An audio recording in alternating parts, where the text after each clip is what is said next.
سل نفسك، لو كان أهل الفاشر من ذوي البشرة البيضاء ولم يكونوا من ذوي البشرة السوداء، لو لم يكونوا مسلمين، لو كان عندهم إرهابيين، هل سيسكت العالم؟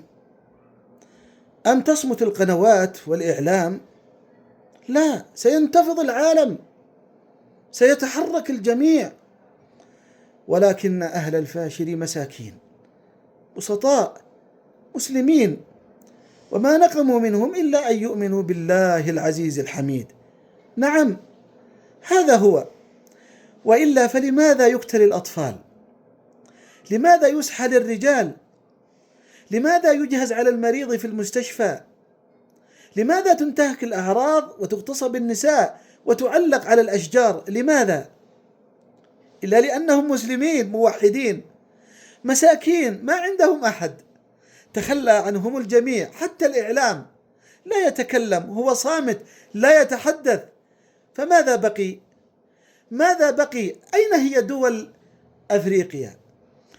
أين هي دول العالم العربي والإسلامي؟ لماذا لا يتحرك الإعلام فيها؟ لماذا لا يتكلم المشاهير في مواقع التواصل؟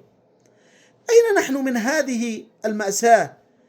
أين نحن من هذا الألم؟ لماذا لا نتكلم؟ تحدثوا عن السودان، تكلموا عن الفاشر، انشروا عن مأساة السودان كما نشرتم من قبل عن إخوانهم في غزة وما زالوا يعانون.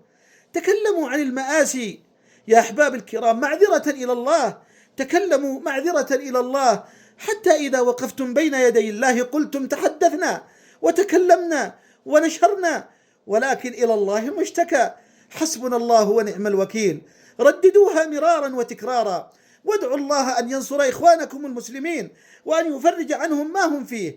حسبنا الله ونعم الوكيل، ولا حول ولا قوة إلا بالله.